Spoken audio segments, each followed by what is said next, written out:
Alléluia. Merci beaucoup. Alors, shalom bien-aimé de Sion. Shalom ton frère. S'il est un bien-aimé de Sion, shalom-le en ces termes.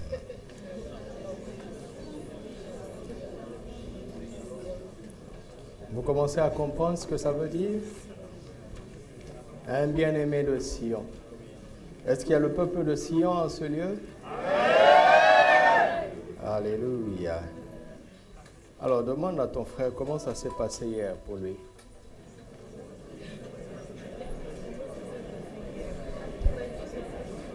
Dis-lui ce que tu as retenu.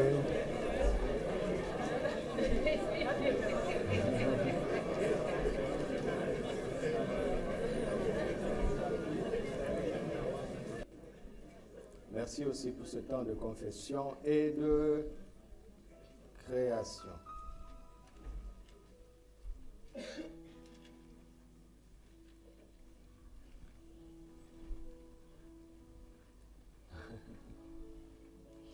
Alléluia. Regardez ce que Pasteur Alex a découvert ce matin dans Exode 38. À partir du verset 21. Je vais lire dans la version du Semeur. Écoutez avec attention. Voici les contes du tabernacle. C'est le tabernacle de Moïse.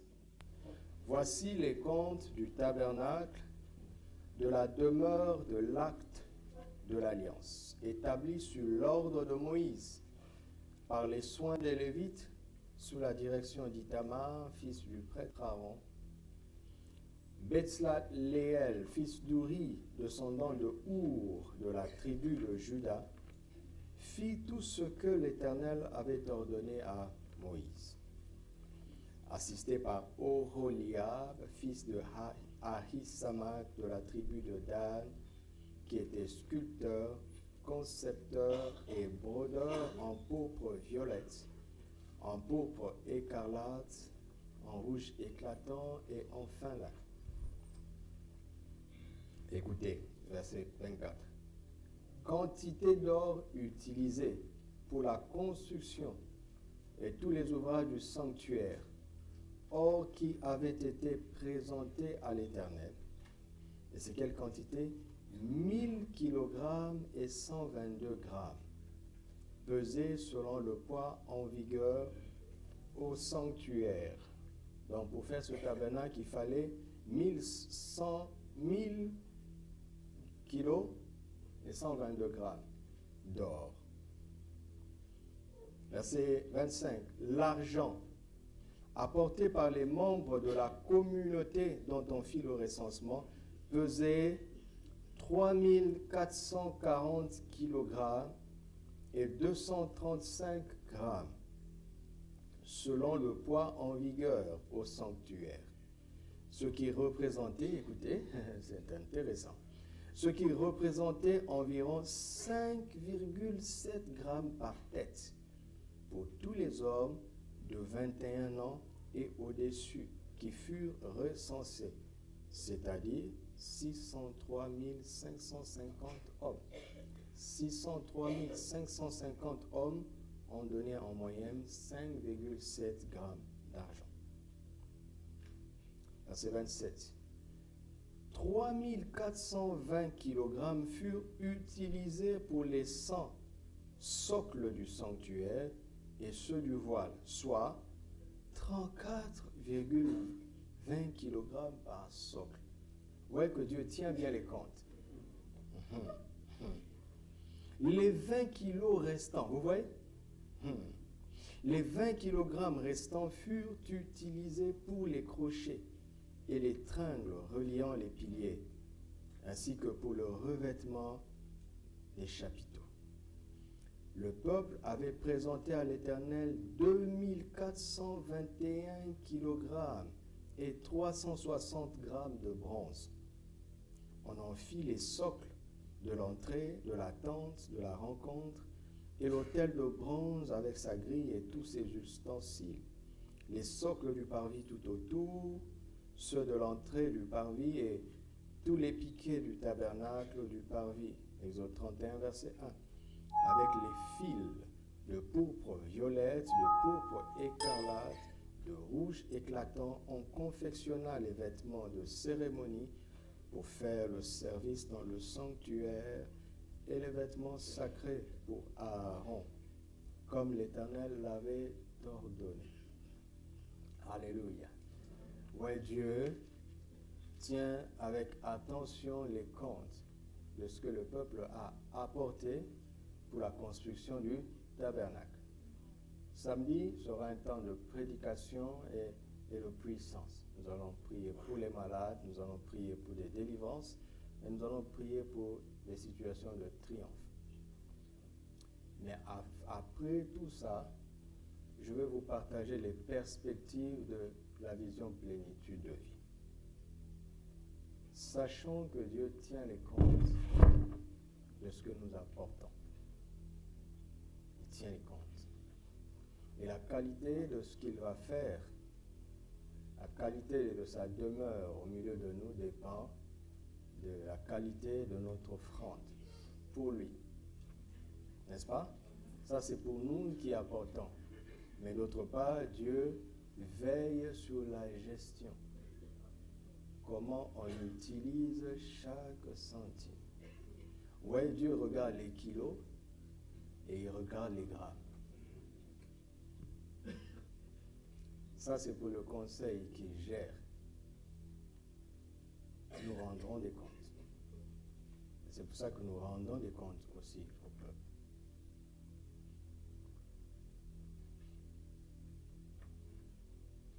Mais regardez ce qui est intéressant. C'est qu'il a fallu 1000 kilos d'or et 122 grammes. Aujourd'hui, le kilo d'or coûte 390 372 dirhams. Ça veut dire qu'ils ont apporté l'équivalent de 300 multiplié par tout ça là. Ça fait 390 419 625,38 dirhams d'or. Et 19 48 443,558 dirhams d'argent. Et 145 281,6 dirhams. La somme fait combien? Et ce qui est intéressant, c'est que l'apport en argent était supérieur à l'apport en bronze et l'apport en or était supérieur à l'apport. Le peuple avait compris. Ça s'appelle la reconnaissance envers ce Dieu qui les a sortis du désert. Alors le peuple a compris que Dieu méritait le meilleur. Il n'y a pas beaucoup d'amen. Mais regardez la valeur de ce tabernacle fait de main d'homme. Aujourd'hui, toi et moi sommes le temple de Dieu. Quelle est ta valeur? Merci, pasteur. Quelle est ta valeur? Et ce qui est impressionnant, c'est que nous parlons d'un peuple qui vient d'être esclave avant-hier. Nous ne parlons pas d'un peuple qui a attendu 10 ans d'expérience de foi pour libérer une telle libéralité. Amen. Paul, parlant de l'église de Macédoine, il dit « Leur pauvreté profonde a produit de grandes libéralités. »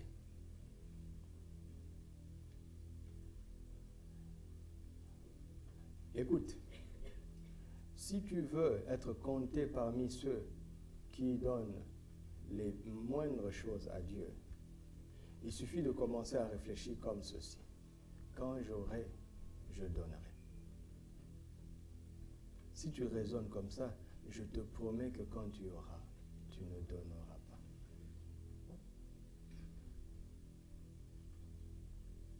Donne aujourd'hui. mais ce que tu as. Comprenez? Donne aujourd'hui librement ce que tu as. Sois seulement sûr devant Dieu que tu donnes le meilleur. D'accord? Même si c'est 2 dirhams. Mais apprenons à donner aujourd'hui. C'est une culture.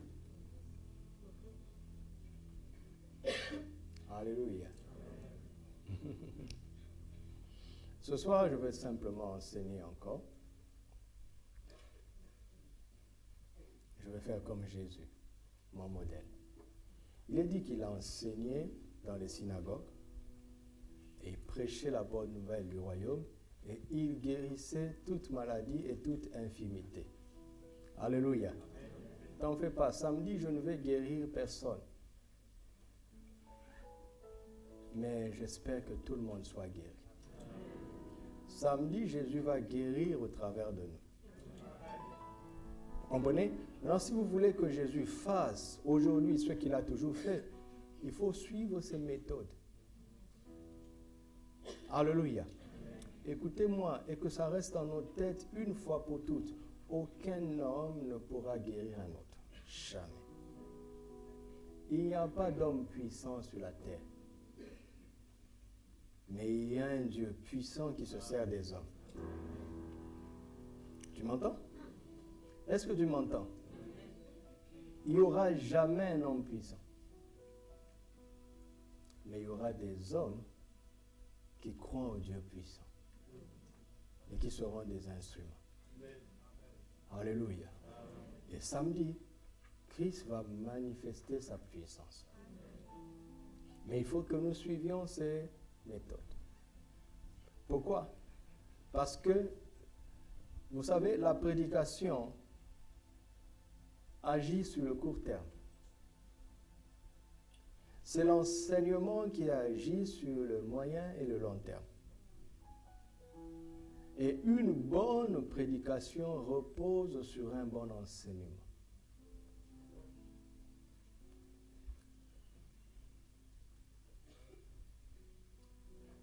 Et la faiblesse de l'Église, c'est que les brebis préfèrent la prédication aux enseignements. Ils aiment mieux les prédicateurs aux enseignants.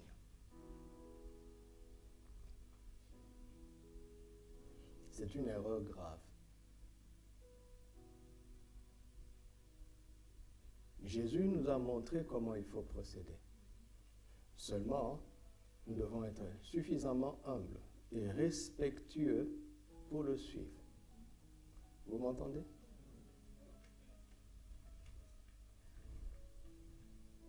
Donc, je vais continuer à parler simplement, en espérant vraiment que notre esprit va s'ouvrir pour que nous comprenions où Dieu est en train de nous emmener.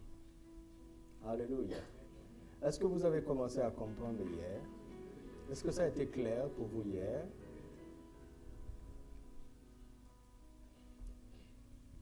Hier, nous avons parlé de quoi? Hein? Et aujourd'hui, nous allons parler de quoi? Les deux plus importantes montagnes de Dieu. Et ces deux montagnes, c'est Sinaï et Sion. Vous savez qu'il y a plusieurs montagnes dans la Bible, n'est-ce pas? Citez-les. Lesquelles? Hein?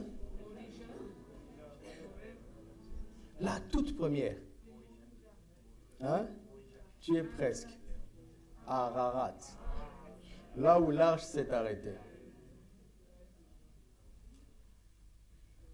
Voici les sujets de prédication. Chez papa, d'où nous venons, papa Karambiri, il nous a enseigné. Et un jour, il y a eu, j'étais marqué ce jour-là. Il a fini d'enseigner et il nous a donné des thèmes de prédication. Waouh! Ça veut dire que ce monsieur, tu le réveilles, tu lui parles au nom du sang. C'est extraordinaire. Il nous a donné des thèmes. Il dit, voici comment vous pouvez opérer de manière pratique dans l'évangélisation des masses. Et il nous a donné des thèmes. Bon, comme chaque fils, en tant que bon fils, je vais suivre mon papa. Voici les thèmes. Ancien Marie-Laure. Le mont Ararat. Pasteur Mohamed. Le mont Morija. Ancien Cyril, quel mot? Donnez-lui. Le mont Ebal. Là, c'est là où on prononce les malédictions. Et ancien Élie, le mont Garizim. Ce jour-là, ils vont être vêtus en uniforme comme d'habitude. Et ils vont prêcher Ebal les Garizim. Toutes ces montagnes sont passées et Jésus vient. Il dit à la femme dit, nos pères ont adoré sur cette montagne, mais vous dites, vous les Juifs, que c'est à Jérusalem qu'il faut adorer. Regardez. Normalement, on doit comparer une montagne avec une montagne. Et cette femme compare leur montagne à Jérusalem. Pourquoi? Parce que Jérusalem était située sur la montagne. Et vous savez quoi? Le mont Morija, c'est le mont où Dieu a demandé à Abraham de sacrifier ce qu'il avait de plus précieux. De l'offrir en holocauste, c'est-à-dire un sacrifice entièrement consumé par le feu, c'est-à-dire une offrande totale où il ne te reste rien. Mais une offrande de la chose la plus importante que tu possèdes. Dieu a parlé d'holocauste, mais Abraham parle d'adoration. Il dit aux serviteurs qui étaient avec eux, quand il a aperçu la fameuse montagne de loin, il leur dit, vous, arrêtez-vous ici. Moi et le jeune homme, nous irons jusque-là pour adorer et nous reviendrons. Il allait tuer son fils, mais il leur promet qu'ils reviendront et croyez-moi, il n'était pas en train de mentir. À partir de Genèse 17, il avait eu la leçon. Abraham a compris qu'il y a adoré et adoré jusque-là. Adorer jusque-là, c'est se dépouiller pour ce Dieu qu'on aime tant. Vous entendez? Et ce qui est intéressant, c'est sur la montagne d'adoration jusqu'au bout que Dieu s'est révélé à lui comme il avait juré. Vous m'entendez? Est-ce que vous m'entendez? Quand je suis en train de vous dire que nous sommes dans un royaume qui repose sur des principes clairs, il y a des clés. Jésus a dit, je vous donnerai les clés du royaume. Écoutez, si tu veux entrer légalement quelque part, il faut ne pas passer par la fenêtre. N'est-ce pas? Il faut passer par la porte, n'est-ce pas? Et pour entrer par cette porte, il faut avoir la clé. Vous comprenez? Et c'est sur la montagne de l'adoration totale que Dieu se révèle comme le Dieu qui pourvoit. Écoute-moi, va essayer ça, je te promets que ça va marcher. Si tu veux un jour ne plus jamais manquer de quoi que ce soit, ne t'appuie pas sur les relations, ne tends pas la main. Yahvé Jireh se révèle à ceux qui l'adorent entièrement. Vous entendez? Écoutez, si je n'avais pas testé ça, je vous parlerais peut-être comme un prédicateur. Non, là, je ne suis pas en train de vous parler comme un prédicateur. Je suis en train de causer avec vous. Je suis en train de vous dire ce que je vis.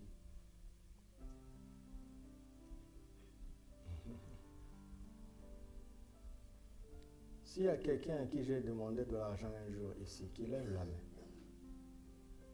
S'il te plaît, n'aie pas honte. Dans la salle plénitude, salle vie, Est-ce qu'il y a ici quelqu'un à qui j'ai déjà demandé de l'argent un jour?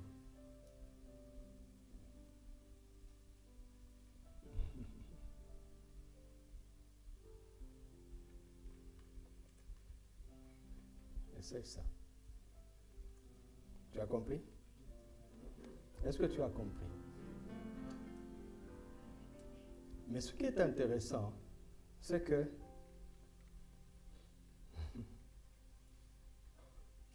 le temple de Salomon est bâti sur le mont Moriah.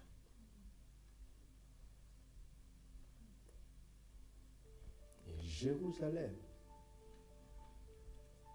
est bâti sur le mont Moriah. Et il n'y a pas quelqu'un de plus généreux que Dieu. Vous comprenez? Est-ce que vous comprenez?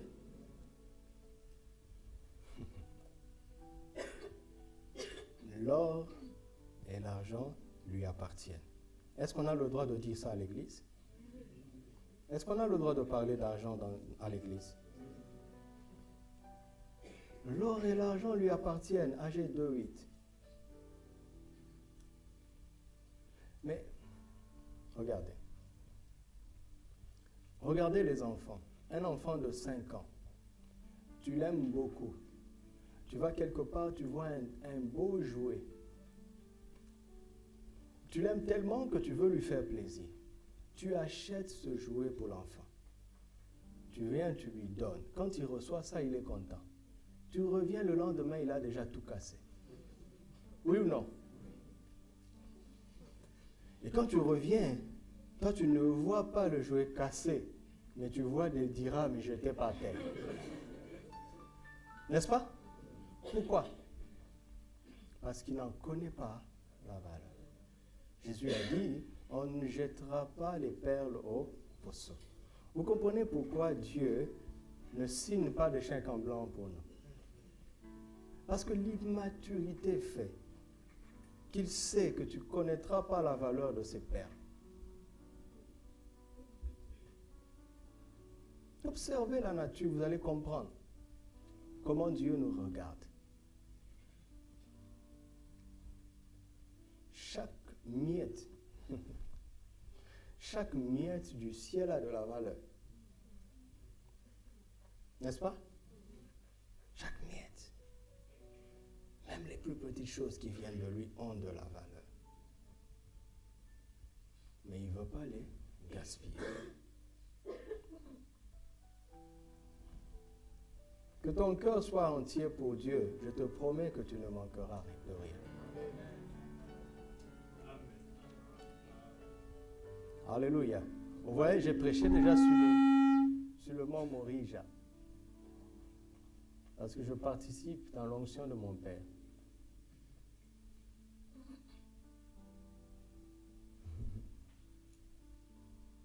Mais il y a 2 montagnes qui sortent du lot dans toute la Bible. Ces 2 montagnes, c'est le Sinaï ou bien Sion. Sinaï, c'est la même montagne que Horeb. C'est la même chose. D'accord? Horeb ou Sinaï, c'est kif, pal. Sion, c'est ce dont nous avons commencé à parler hier. Sion, c'est notre thème de cette année. Lisons Hébreux chapitre 12. Où finalement, l'auteur de cet épître nous parle de ces 2 montagnes. On ne connaît pas qui a écrit l'épître aux Hébreux. C'est une épître qui n'est pas signée. On spécule en disant que c'est fort probable que c'est Paul qui l'a écrit, mais d'autres érudits disent que ça doit être Apollos. Ça ne change rien. C'est la parole de Dieu. Alors nous allons lire tout le chapitre, parce que c'est le texte sur lequel la vision de l'année et les 4 saisons spirituelles de l'année vont sortir. Mais je ne veux pas parler de ces saisons ce soir. Je vais en parler le vendredi. Hébreux 12, à partir du verset 1er, je lis dans la version Louis II. Nous donc aussi, puisque nous sommes environnés d'une si grande nuée de témoins, rejetons tout fardeau et le péché qui nous enveloppe si facilement, et courons avec persévérance dans la carrière qui nous est ouverte, ayant les regards sur Jésus, le chef et le consommateur de la foi, qui, en vue de la joie qui lui était réservée, a souffert la croix, méprisé l'ignominie, et s'est assis à la droite du trône de Dieu. Considérez en effet celui qui a supporté contre sa propre personne, une telle opposition de la part des pécheurs, afin que vous ne vous lassiez point l'âme découragée. Vous n'avez pas encore résisté jusqu'au sang en luttant contre le péché.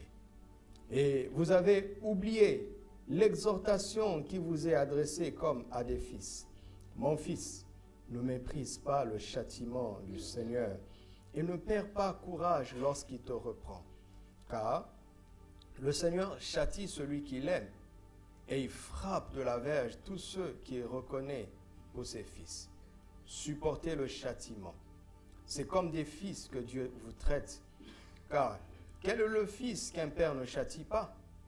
Si vous êtes exempts du châtiment auquel tous ont part, vous êtes donc des enfants illégitimes et non des fils. D'ailleurs, puisque nos pères selon la chair nous ont châtiés et que nous les avons respectés, ne devons-nous pas, à bien plus forte raison, nous soumettre au Père des esprits pour avoir la vie? Nos pères nous châtiaient pour peu de jours, comme ils le trouvaient bon, mais Dieu nous châtie pour notre bien, afin que nous participions à sa sainteté. Vous voyez ça? On aura tellement de choses à dire cette année. Il est vrai que tout châtiment semble d'abord un sujet de tristesse, ce qui est normal, et non de joie. Mais il produit plus tard, dites avec moi, plus tard, sur le long terme, mais il produit plus tard pour ceux qui ont été ainsi exercés un fruit paisible de justice. Pause. Je me souviens quand ma mère me frappait le matin. Elle me dit, si tu ne te laves pas, tu ne prends pas de petit-déj. Au début, j'obéissais. Je me lavais pour prendre le petit-déj. Mais quand j'ai commencé à grandir, je me suis senti fort. Je me suis dit, je ne me laverai pas et je n'aurai pas droit au petit-déj. Elle m'a frappé encore. Et j'ai dit, mais non, prive-moi de ton petit-déj. Vous comprenez? En fait, elle cherchait à me former. Aujourd'hui, ma mère est loin, j'ai 40 ans. Mais pour pouvoir manger sans me laver, c'est difficile. Son ombre est toujours là. Elle m'a discipliné.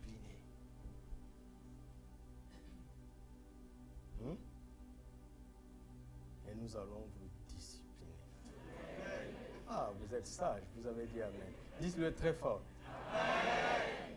Dites aux anciens, disciplinez-nous s'il vous plaît. Recommencez. Encore plus fort. Vous avez entendu? Quel peuple sage vous êtes. Acclamez pour vous-même.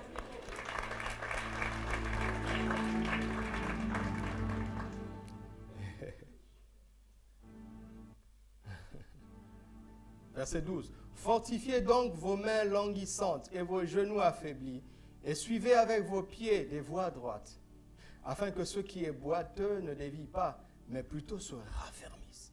Wow. Recherchez la paix avec tous et la sanctification, sans laquelle personne ne verra le... Dites avec moi, c'est sérieux. Verset 15. Veillez à ce que nul ne se prive, pas qu'on le prive, mais qu'il se prive. Nul ne se prive la grâce de Dieu. À ce qu'aucune racine d'amertume poussant des rejetons ne produise du trouble et que plusieurs n'en soient infectés.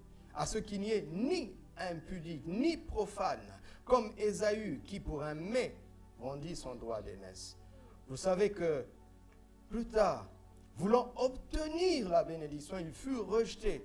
Quoiqu'il la sollicité avec larmes, il y a des moments où on pleure trop tard. Car son repentir ne put avoir aucun effet. Non, il s'est vraiment repenti, mais il s'est repenti trop tard. Quel verset? Merci. Alors, regarde. Après avoir dit tout ça, il va maintenant parler des deux montagnes.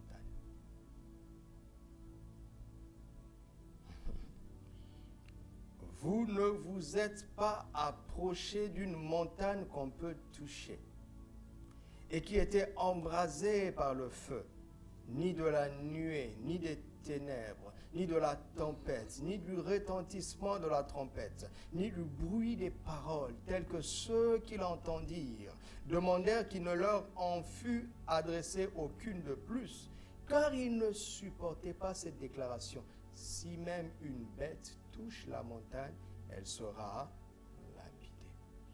Et ce spectacle était si terrible que Moïse dit, je suis épouvanté et tout tremblant. Vous connaissez cette histoire? C'est lorsque Dieu est descendu sur Sinaï. Et souvent, quand on lit dans la version de l'Ancien Testament, on a l'impression que tout le peuple avait peur, sauf Moïse. Au point que le peuple a dit à Moïse, écoute, va vers Dieu qui te parle et toi tu viendras nous parler à nous. Est-ce de l'amour ça? Ils ont livré Moïse. Va, si toi tu vas mourir, va mourir. Meurs pour nous. Ah ouais? C'est pour ça que, écoute, il n'est pas interdit de prêcher un texte de l'Ancien Testament, car c'est la parole de Dieu. La Bible est puissante partout, de la Genèse à l'Apocalypse.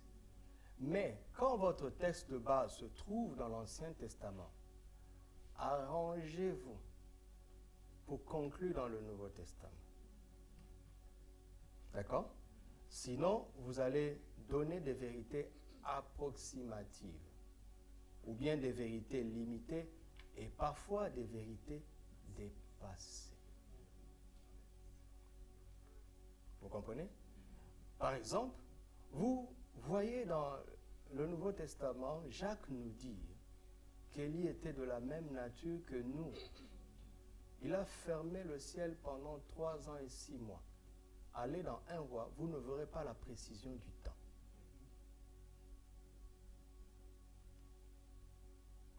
Il y a plein de séquences comme ça dans les Écritures. Regardez.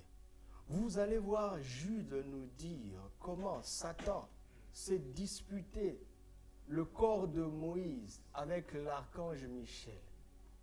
Tu ne trouveras pas ça dans Deutéronome.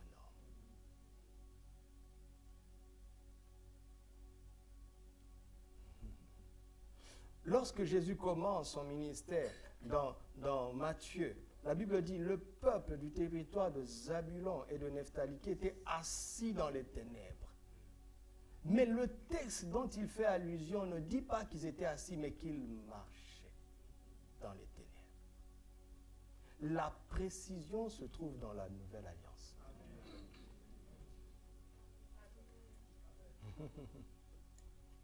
Je suis en train de vous montrer déjà la supériorité de Sion sur Sinaï.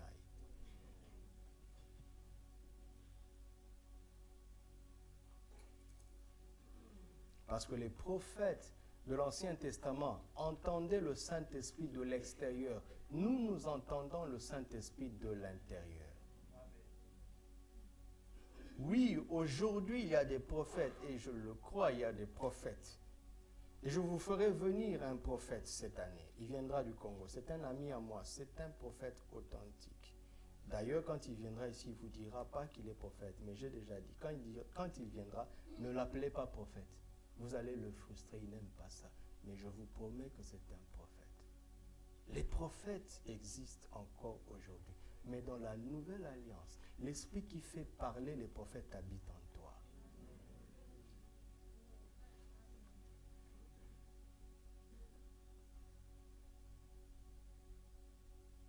Il faut qu'il y ait un témoignage intérieur quand tu entends.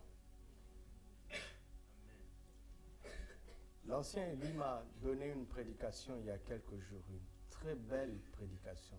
Il m'a dit, pasteur, écoute ça et puis tu me donneras ton avis. Vous voyez, il est sage, tout ancien qu'il est, mais il veille sur ce qu'il écoute et il me demande. J'ai écouté la prédication, elle est magnifique. Je l'ai écoutée 2 fois, mais je ne suis pas en paix. La première fois, je l'ai écoutée parce que je ne voulais pas être sur la défensive. D'accord? Donc j'ai écouté pour recevoir, c'est une belle prédication. Mais il y a quelque chose en moi qui fait que je ne suis pas satisfait. Alors j'ai dit, je vais l'écouter maintenant la deuxième fois. La deuxième fois, je vais l'écouter maintenant en théologien. Je l'ai écouté en théologien, il n'y a pas grand-chose à reprocher. Alors je suis allé chez le chef. Parce que je lui dois une réponse. Il dit, chef, moi à mon niveau de connaissance, je ne vois rien de mauvais en ce message. Et puis il m'a dit, mais qu'est-ce que tu ressens?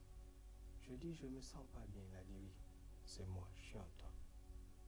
Je dis, mais qu'est-ce que ça veut dire? Écoutez ce que le Saint-Esprit m'a dit. Il m'a dit ceci, écoute, il m'a dit, il y a plusieurs niveaux d'enseignement. Il y a des gens qui enseignent dans la chair. Il y a d'autres qui enseignent dans l'âme. Il y a d'autres qui enseignent dans l'esprit. Ceux qui enseignent dans la chair, ils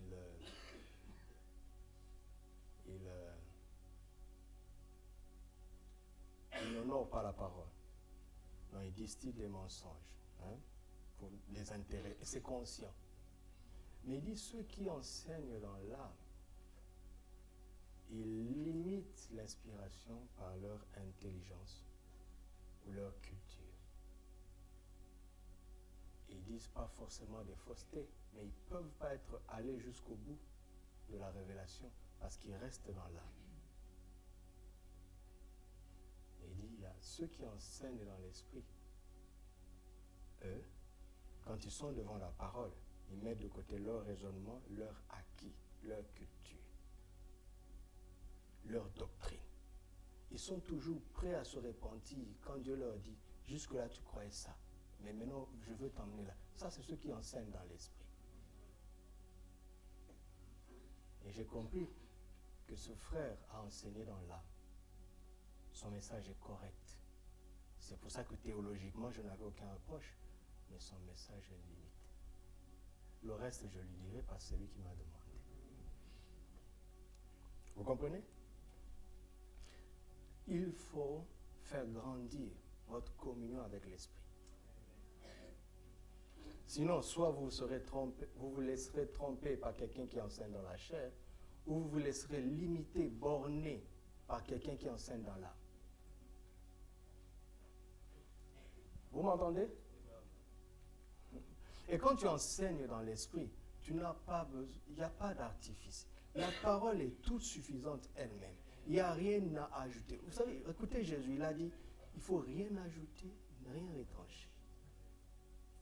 La parole n'a pas besoin d'appui. Elle est elle-même la puissance de Dieu pour le salut de quiconque croit. Samedi, je veux t'imposer les mains et tu vas être guéri. Par la puissance de l'évangile elle-même. Moi, je ne serai qu'un canal. Et si tu n'es pas guéri, va contester auprès de Dieu. Il n'y a pas de puissance dans l'homme. La puissance se trouve dans l'évangile. Et l'homme est là pour apporter l'évangile. Vous m'entendez? Vous m'entendez?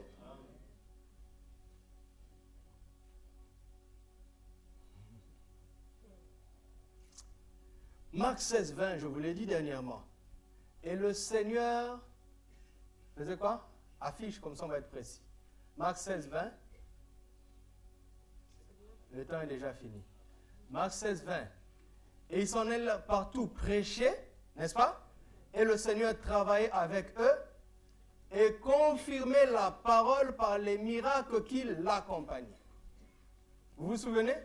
Les miracles accompagnaient qui?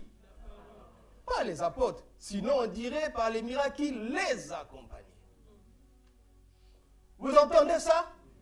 Installez la parole et laissez la parole faire ce qu'elle veut. Et si ce jour-là, la gloire descend, tu n'y es pour rien. Ton seul mérite, peut-être, c'est d'avoir libéré la parole que tu aurais dû dire. L'année passée, quelque chose nous est arrivé à Ouaga qui m'a fait rire.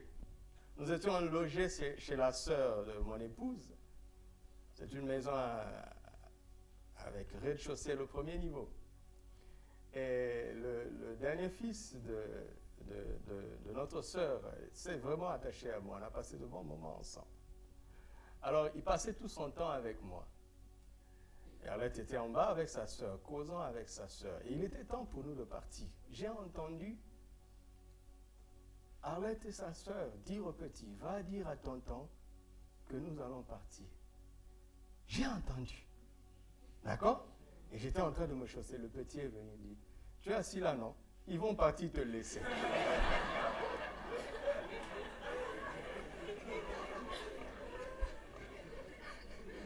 Le petit ne sait pas que j'avais entendu ce qu'on lui a dit. Même à cet âge, il commence à déformer le message. Tu es assis là, non? Ils vont partir te laisser. J'ai ri ce jour-là. Dis ce qui est écrit. Ah, vous avez compris. Écoutez, il ne faut pas avoir de pression quand il y a un temps de miracle. En fait, le fait d'avoir la pression est une preuve que tu n'as pas compris et que tu prends de la place toi-même, quelque part. Et à cause de ça, pour te protéger, Dieu ne voudra pas faire de miracle parce que si jamais ça se produit, tu diras, c'est moi. C'est moi. L'année passée, qui a prêché, quand tous vos pasteurs ont prêché, qui a roulé par terre ici?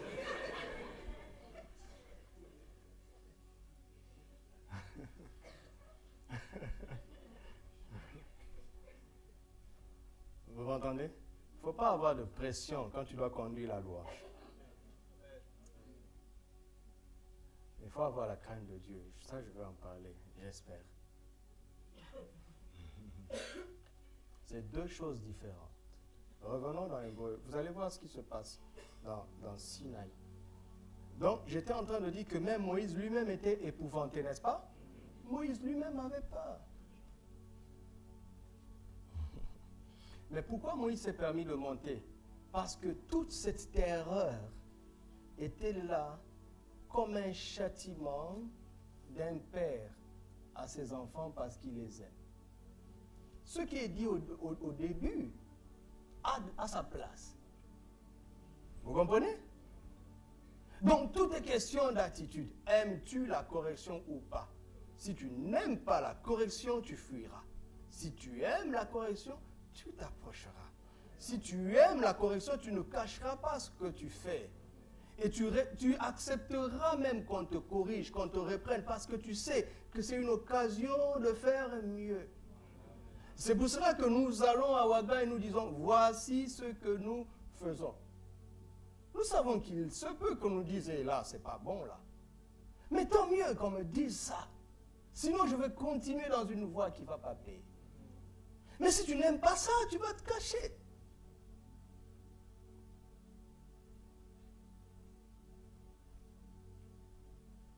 Moïse est monté. Est-ce qu'il est mort? Il n'est pas mort.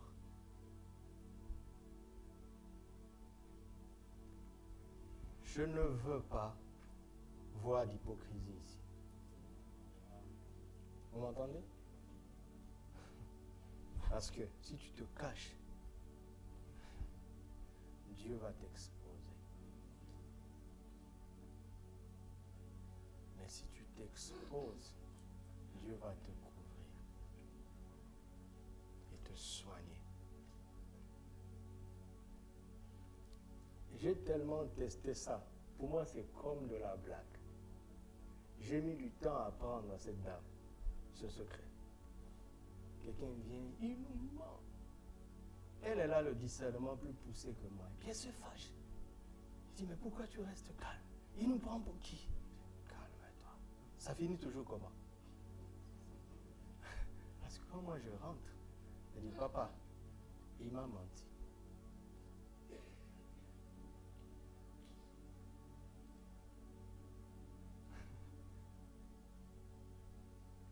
Pas d'hypocrisie en Sion.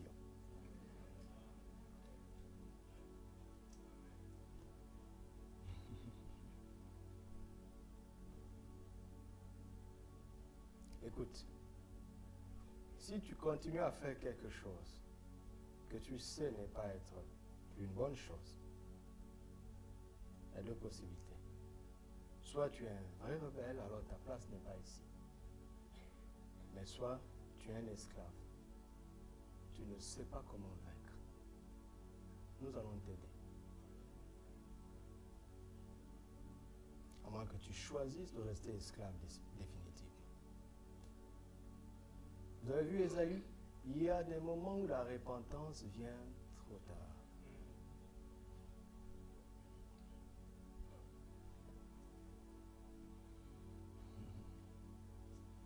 Faites attention à ce qu'on nous enseigne dans ces temps de la fin. Ne banalisons pas la crainte de Dieu. Ne banalisons pas la sanctification. Oui, le salut s'acquiert par grâce. Mais attention, persévérer dans le salut demande des efforts de notre part. De temps en temps, écoutons l'apôtre Pierre, il dit, faites tous vos efforts pour joindre à votre foi tant. Regarde ce que Hébreux 12 nous dit, vous n'avez pas résisté au péché jusqu'au sang.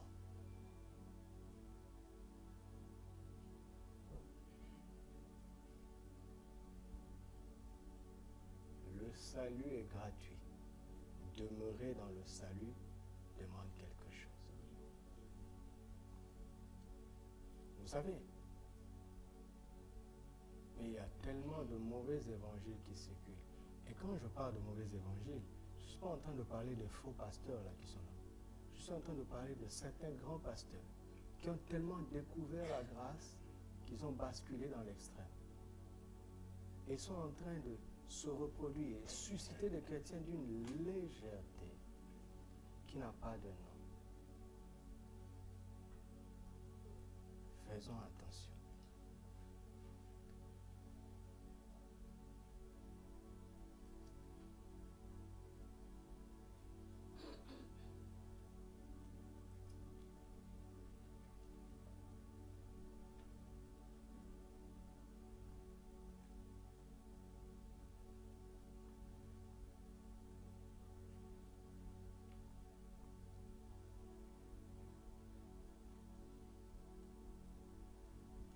Verset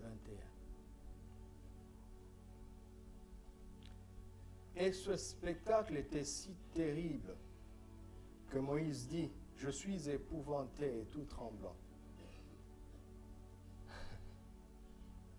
Vous voyez, verset 22. Mais vous vous êtes approchés. Souvenons-nous qu'il avait dit, vous ne vous êtes pas approchés, n'est-ce pas? D'une montagne aux aspects physiques. D'une montagne qu'on ne peut pas, qu'on pouvait toucher. Il dit, écoute, vous, en ce qui vous concerne, vous vous êtes approchés de la montagne de quoi?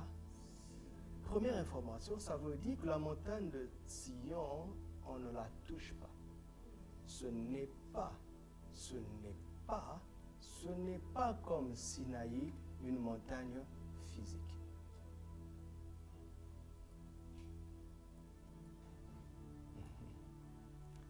Pour aller au Sinaï, il faut prendre l'avion.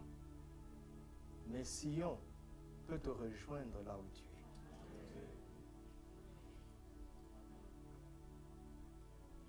Vous lisez la Bible, vous vous rendez compte que le mot Éden revient.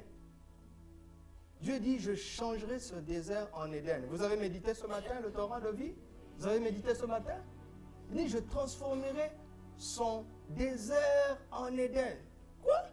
Mais en fait, si on veut faire un peu de géographie, on peut localiser Éden quelque part.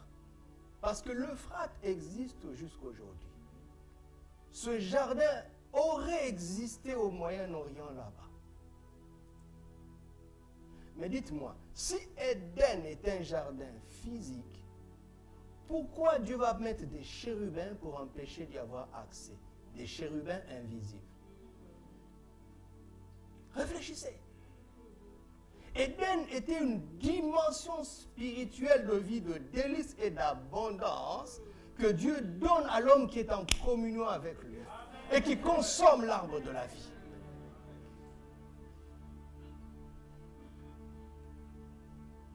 Éden existe encore. Mais l'homme naturel ne peut pas y avoir accès.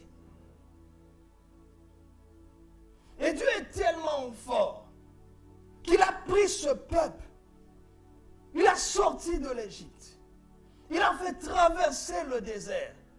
Il dit, je vais vous montrer un secret qui va faire que peu importe où vous vous trouvez, le désert n'est plus un problème.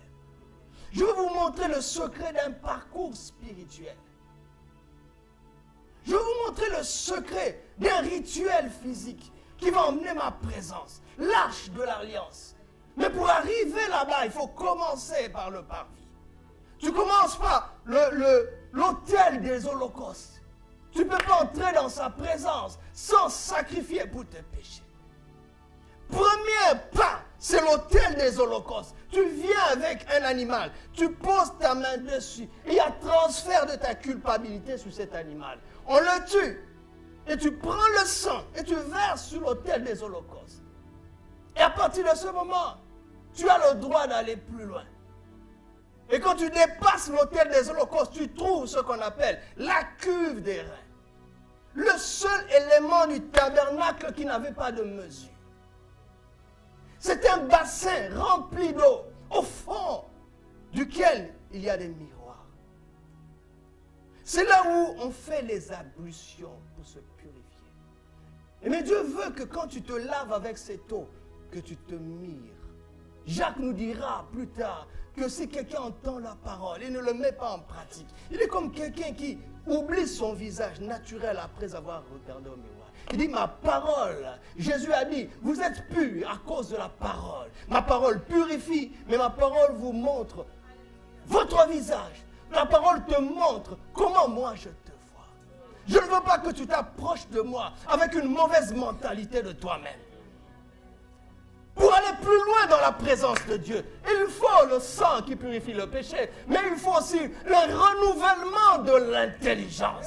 Parce que Dieu ne veut pas que des esclaves s'approchent de lui, il veut que des fils s'approchent de lui. C'est pour cela que l'enseignement est puissant. Oui, quand l'enseignement est bien fait, la prière devient facile. On sait quoi dire à Dieu, pourquoi? Parce qu'on s'appuie sur la parole pour monter dans sa présence. Comme Pierre a marché sur l'eau, mais pas sur l'eau, mais sur ta parole. La parole te montre les pas à faire pour aller dans sa présence. Avec une mentalité d'une personne qui sait où il va et d'où il vient. Quand tu dépasses la cuve de rein, attention, tu t'approches de ce que Moïse appelait le lieu saint. Et devant le lieu saint, tu trouves quoi? La table des pains des propositions. Le chandelier d'or. C'est quoi les pains de proposition? C'était 12 pains qu'on posait et qu'on renouvelait et qui étaient consommés par les sacrificateurs. Quand tu es renouvelé dans ton intelligence, tu sais que ceux qui t'enseignent la parole doivent manger. Et la Bible dit, tu n'en muselleras pas le bœuf qui foule.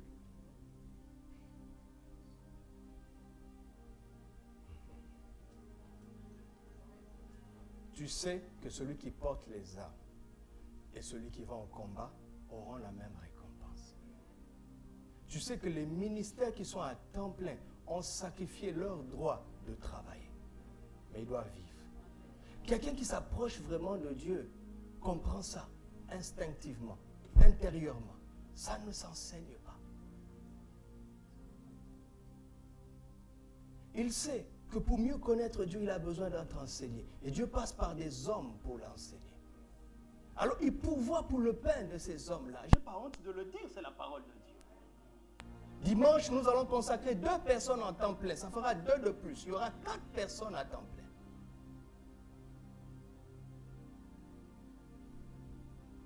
Plusieurs fois dans ma vie, j'ai été tenté de retourner à la pêche. Tellement ça chauffait. Vous pensez que je prêcherais comme ça si je devais courir après le boulot et venir ici?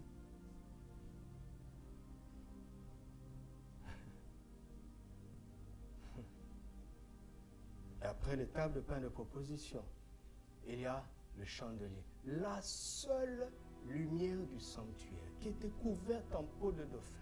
En réalité, le sanctuaire devait être un endroit obscur, peu importe le soleil qu'il y a derrière, parce qu'il y avait des couches de peau épaisses.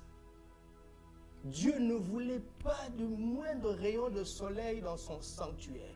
Il voulait une lumière raffinée, qui est la présence du Saint-Esprit. Et c'est comme ça, quand tu respectes le sang, la parole et la participation à l'église, l'inspiration devient quelque chose de facile. Facile. Tu n'as pas besoin de jeûner 3 jours à sec pour savoir quelle bonne décision prendre. Dieu va te dire, le jeûne est bon, nous allons parler du jeûne. Il dit, le jeûne est bon, mais tu as oublié la table. Regarde, dans votre assemblée, sur la table, il n'y a pas assez de pain pour les sacrificateurs. C'est la parole de Dieu ou pas? Est-ce que je vous inspire pas quand je parle? Pourquoi? Quand Dieu est content de vous, il bénit son serviteur pour vous éclairer.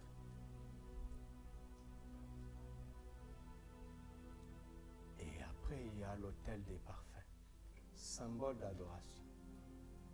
La fumée devait précéder le sacrificateur de l'autre côté dans le lieu très saint.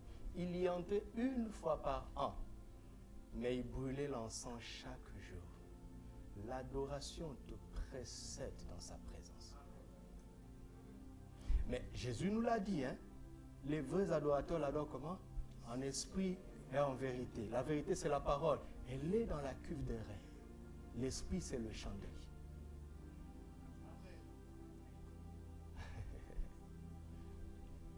Tu méprises la sanctification, tu méprises les dîmes et les offrandes, tu ne peux pas l'adorer en esprit et en vérité. Tu ne peux pas.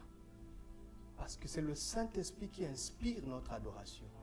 Et la mesure de l'inspiration que l'Esprit nous donne dépend de la mesure de notre renouvellement d'intelligence.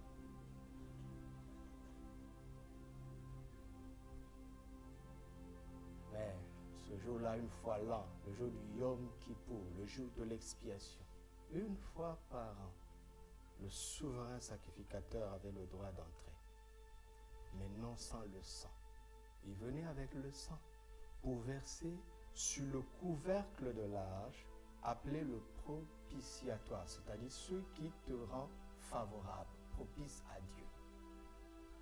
Mais sur le propitiatoire, il y avait quoi? Les fameux chérubins, qui ne regardent pas celui qui vient, mais ils regardent sur le propitiatoire. Gare à toi s'il n'y a pas le sang. Mais rentrons en Genèse 3.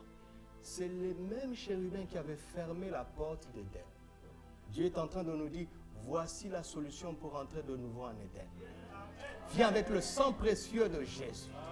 Car tous sont péchés, sont privés de la gloire de Dieu, mais sont gratuitement justifiés par le moyen de la rédemption qui est en Jésus. Celui que Dieu a destiné par son sang à être une victime propitiatoire pour ceux qui croiraient. Mais Éden est encore accessible. C'est pour cela que ce peuple, dans le désert, les chaussures ne se sont pas usées à leurs pieds. Leurs vêtements ne se sont pas usés. Ils étaient servis de la manne tous les jours. Dieu s'occupait d'eux, alléluia. Dieu s'occupait de leur chauffage la nuit, par la colonne de feu. Parce qu'il fait froid dans le désert. Donc, Israël avait redécouvert le moyen de retourner en Éden par le parcours du tabernacle. Et vous savez quoi? C'est comme quand tu enseignes à l'école ou à l'école maternelle. Tu ne peux pas enseigner sans image. N'est-ce pas? Comment on m'a appris l'addition? Je te donne 2 bonbons. Je t'ajoute 3 bonbons. Ça fait combien? 1, 2, 3, 4, 5. Maintenant, si je te dis 2 plus 3, ça fait combien? 5. Tu t'appuies sur quoi? Tu es dans l'abstraction. Tu nages dans l'abstraction, mais tu trouves la même solution. C'est ça, Sion. Une montagne qu'on ne peut pas toucher. Dans l'abstraction, entre guillemets, mais on parvient au même résultat et même mieux.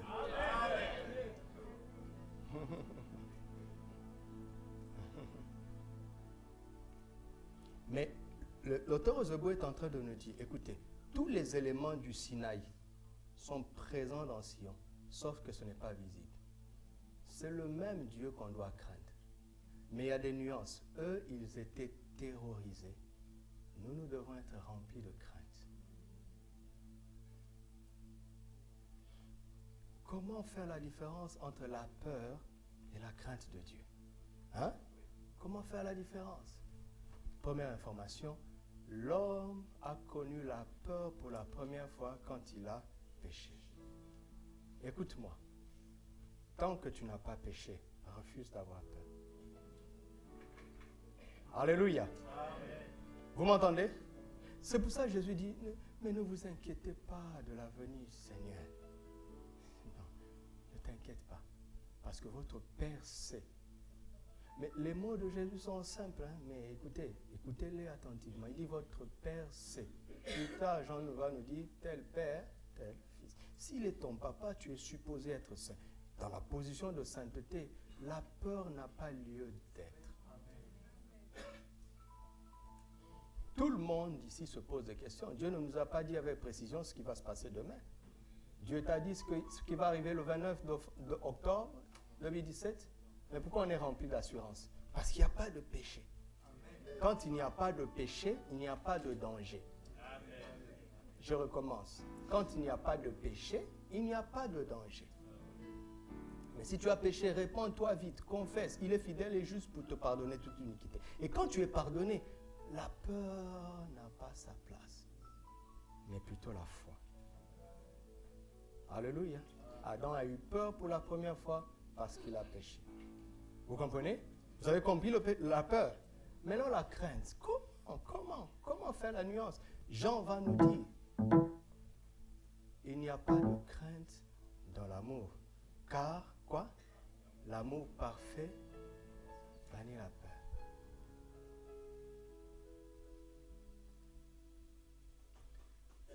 Voici le problème de l'église de notre génération. C'est une église qui est instable. Un coup, il a peur de Dieu, il se retrouve au Sinaï. Vous comprenez? Après, un évangéliste vient lui dire, non, mais il y a le sang de Jésus. Alors, il dit, oh, il va à Sion. Et là, il devient léger. Vous avez compris? Vous avez compris? Comment faire l'équilibre? Il dit, non. Il ne faut pas avoir peur de Dieu, mais il faut l'aimer tellement. Et l'amour, aimer Dieu, va te pousser à l'honorer, à le respecter, à faire ce qui lui plaît. Donc, en apparence, on aura l'impression que tu as peur de Dieu, mais en esprit, on voit que tu n'as pas peur, mais tu le crains. La clé, c'est l'amour. Alléluia. Alléluia. Je vais terminer en vous montrant la plus grande différence entre Sinaï et Sion. La plus grande différence, c'est que Sinaï, c'est une montagne dont le spectacle est visible, perceptible. Savez-vous que la même gloire, et même mieux, du Sinaï est ici? Mais on ne voit pas de tremblement de terre. Pourquoi? Parce que ce n'est pas par la vue, mais par la foi. Donc, le Sinaï est la montagne dont on s'approche par la vue. Sion est la montagne dont on s'approche par la foi. Tu m'entends? Est-ce que tu m'entends? Là où tu es, la minute qui vient, tu peux décider de t'approcher de Sion. Et de tout ce qui est dit là-bas, nous aurons le temps de le développer. En décidant d'abandonner la vue, la marche par la vue, mais pour saisir la marche par la foi qui est inspirée par le message de l'Évangile. Vous me suivez? Mais regarde, Jésus est le plus fort. Jean chapitre 3, je termine là. Jean chapitre 3. Jean chapitre 3, Jésus est en train de parler à un docteur, le docteur d'Israël. Et le docteur d'Israël est devenu comme un petit enfant.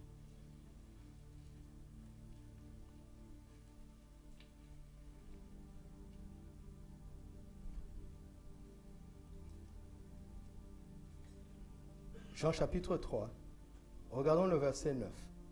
Vous connaissez l'histoire, mais je veux aller droit au but. Nicodème lui dit, comment cela peut-il se faire? N'est-ce pas? C'est une bonne question précise, n'est-ce pas? Il parle de quoi? Cela ici désigne quoi? Naître. Non, la nouvelle naissance. Pour voir et entrer dans le royaume. Naître de l'esprit.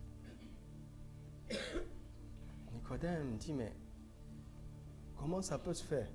Dois-je rentrer dans le sein de ma mère alors que je suis vieux? Même si tu le voulais, tu le ferais comment? Et Jésus dit, tu es le docteur d'Israël et tu ne sais pas ces choses. Il maîtrise la loi de Moïse, mais ça ne suffit pas. D'accord? Mais Jésus ne le blâme pas. Il va lui donner la réponse. Regardez la réponse. Verset 14. Et comme Moïse éleva le serpent dans le désert, il faut de même que le Fils de l'homme soit, afin que quiconque voit. Mais quoi? Et qu'est-ce qui va se passer? Regardez ce que Jésus est en train de dire. Jésus est en train de dire à Nicodème, Moïse y était arrivé presque. Il y a une analogie dans l'Ancienne Alliance. Il y a une analogie dans la dimension du Sinaï qui préfigurait, annonçait à l'avance la dimension de Sion. Cette analogie était quoi? C'est que Israël avait péché contre Dieu, ils ont été mordus par des serpents, donc ils mouraient. N'est-ce pas? Et Dieu a dit à Moïse, fais un serpent d'airain, élève-le. Quiconque regardera conservera la vie. Comment? En regardant. D'accord? Donc, maintenant, Jésus prend Nicodème là. Il dit, de la même manière qu'un serpent a été levé dans le désert, mais il ne dit pas. Il ne dit pas ça. Il ne dit pas tout parce que Nicodème maîtrise ça. Regardez la difficulté de Nicodème. S'il y a encore ce serpent-là, si je le regarde, je conserverai la vie. Mais il n'est plus là. L'arche de l'Alliance n'est plus là. Où c'est parti, on ne sait pas. Pourquoi? Qui a caché ça? L'arche n'a pas été détruite, hein? Parce que personne ne pouvait le toucher. On a mis une fois chez les Philistins. Les Philistins ont osé s'emparer. Ils l'ont mis dans le sanctuaire de leur Dieu. Chaque matin, ils retrouvaient leur Dieu. La statue de leur Dieu, démembrée et prosternée. Personne ne pouvait détruire l'arche. Qu'on ne vous trompe pas. Indiana Jones ne sait pas où se trouve l'arche. Dan Brown ne sait pas où se trouve l'arche. Da Vinci Code, ce sont des bobards. Dieu a enlevé le dessin parce qu'il sait que tu n'as plus besoin de bonbons pour faire l'addition. Il a enlevé ça. Il dit, ils étaient à l'école maternelle. Je devais m'appuyer sur des bonbons. Maintenant, vous avez grandi. Faites l'abstraction de la foi. Il dit maintenant, l'équivalent de la vue qui faisait conserver la vie quand on regardait ce serpent, le Fils va être élevé. Pas afin que quiconque voit. Parce que Jésus n'est pas à Golgotha maintenant. Comment je vais faire pour conserver la vie? Je n'ai rien à voir. Il dit, mais ça ne marche pas par la vue, ça marche par la foi. Et il nous a donné la parole pour que nous croyions. Et par la foi, je déclare que nous sommes à Sion. Est-ce qu'il y a quelqu'un qui le croit? Que celui qui le croit se lève et rende grâce à Dieu.